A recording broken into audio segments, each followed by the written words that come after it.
Hello everyone, kitchen for অলে আপনাদের সবাইকে স্বাগত। আজকে আমি আপনাদের জন্য নিয়ে চলে এলাম ভীষণ টেস্টি ডাল মাখানার রেসিপি নিয়ে। ডাল মাখানা একবার এইভাবে ছোলার ডাল দিয়ে বানিয়েই দেখবেন, ভীষণ টেস্টি হয় এই মাখানা খেতে। আপনারা রুটি, নান বা পরোটার সাথে এই ডাল মাখানা হলে আর কিচ্ছু চাই না। যেরকম টেস্টি খেতে সেরকম ভীষণ সহজ বানানো। চলুন রেসিপিটি দেখে নেওয়া যাক। প্রথমেই নিয়ে নিয়েছি 1 বাটি মাখানা। এবার ফ্রাই প্যান গরম বসিয়ে ফ্রাই প্যানে কিচ্ছু না দিয়ে গরম ফ্রাই প্যানের উপর খুব ভালো করে মুচমুচে করে ভেজে নিতে হবে মাখানাগুলো। 3 থেকে 4 মিনিট ভালো মতন মিডিয়াম ফ্লেমে রেখে আস্তে আস্তে করে মাখানাগুলো মুচমুচে করে ভেজে নিতে হবে। সমান তালে নাড়াচাড়া করুন যাতে লাল হয়ে না যায়। দেখুন হাতে নিয়ে এইভাবে যেন টুকরো টুকরো হয়ে যায়। এইভাবে সবগুলো মাখানা আমি হালকা রোস্ট করে নেব। এবার একটি বাটিতে তুলে রাখুন মাখানাগুলো। এবারে ফ্রাই প্যানে দিয়ে দিয়েছি সাদা তেল আর তাতে দিয়ে দেব 1 চামচ বাটার। এবার বাটারটা সম্পূর্ণ গলে এলে তাতে দিয়ে দিতে হবে একটি শুকনো লঙ্কা, একটি তেজপাতা, এলাচ, দারচিনি আর কিছু জিরে। এবার ফোড়নগুলো হালকা একটু সামান্য নাড়াচাড়া করে নিন। এই ডাল মাখানা একবার খেলে বারবার খেতে চাইবেন।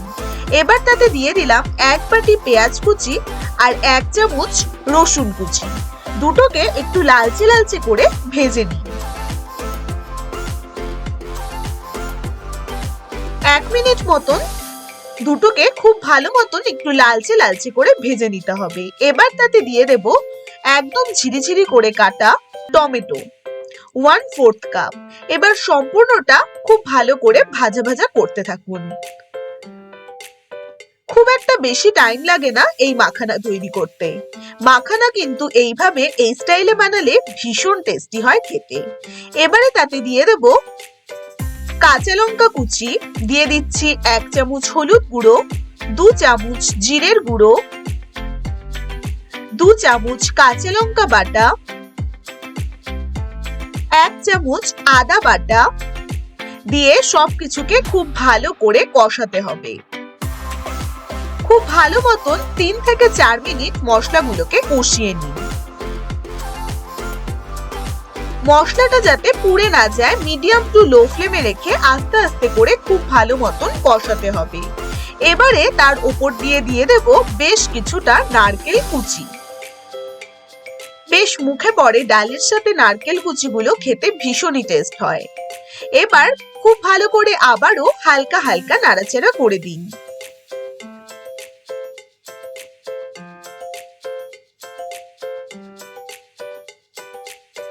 হালকা হালকা নাড়াচাড়া করে এবারে তাতে দিয়ে দেব পেঁয়াজ বাটা 2 চামচ। প্রথমে কিন্তু আমি পেঁয়াজ কুচি দিয়েছি, লালচে লালচে করে ভেজে নিয়েছি। এবারে সব মশলাগুলো কষিয়ে নিয়ে তাতে দিয়ে দেব 2 চামচ মতন পেঁয়াজ বাটা।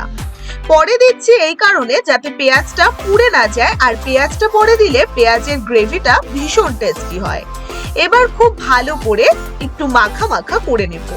তাতে দিয়ে দিচ্ছি 1/2 চামচ চিনি আর স্বাদ মতন নুন দিয়ে খুব ভালো করে সবজিগুলোর সাথে কষাতে হবে খানিকক্ষণ।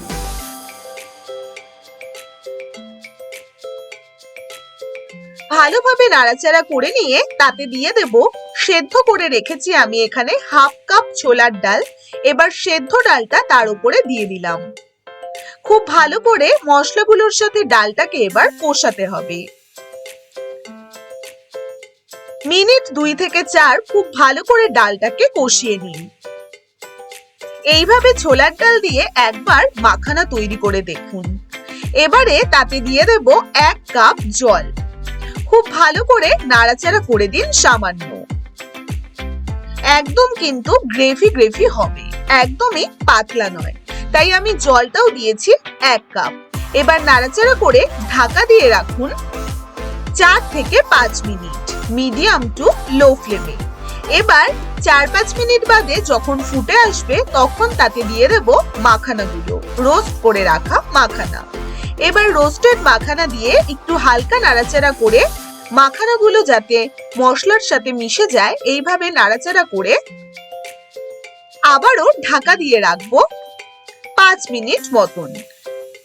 মাখানাগুলো কিন্তু ভীষণ টেস্টি হয় খেতে, বেশ একটা সফট হয় আর একটু ছোট ছোট হয়ে যায়। এবার ভালো করে 5 মিনিট বাদে দেখুন একটু কষে এসেছে। এবার ভালো মতন একটু গ্রেভিটাকে নাড়াচাড়া করে দিয়ে তার ওপর দিয়ে দেব 2 চামচ ফ্রেশ ক্রিম। সব শেষে দিয়ে দিলাম ওপর দিয়ে 2 চামচ ফ্রেশ ক্রিম আর দিয়ে দেব কসুরি মেথি হাত দিয়ে পুরো গুঁড়ো করে হাফ চামচ। নামানোর ঠিক আগে এবার দুটোকে দিয়ে খুব ভালো করে সবকিছু নাড়িয়ে দিই। এবার তার মধ্যে যেহেতু রান্নাটি আমার একদমই প্রায় শেষের দিকে, তাই আমি তাতে দিয়ে দিলাম সামান্য অল্প উষ্ণ গরম জল।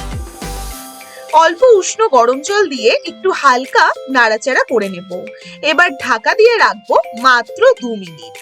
2 মিনিট একটু ঢাকা দিয়ে রেখে 2 মিনিট বাদে ঢাকনা সরিয়ে গরম গরম পরিবেশন করুন রুটি, নান বা লুচির সাথে এই টেস্টি মাখানা। রোজ রোজ এক সবজি দিয়ে কি রুটি বা পরোটা খেতে ভালো লাগে? তাই বন্ধুরা মাঝে মাঝে ঘুরিয়ে ফিরিয়ে এইরকম ডাল মাখানা তৈরি করে রুটি বা পরোটা দিয়ে খেয়েই দেখবেন, ভীষণ টেস্টি হয় এই ডাল মাখানা। আশা করি আপনাদেরও রেসিপিটি ভীষণ ভালো লাগবে।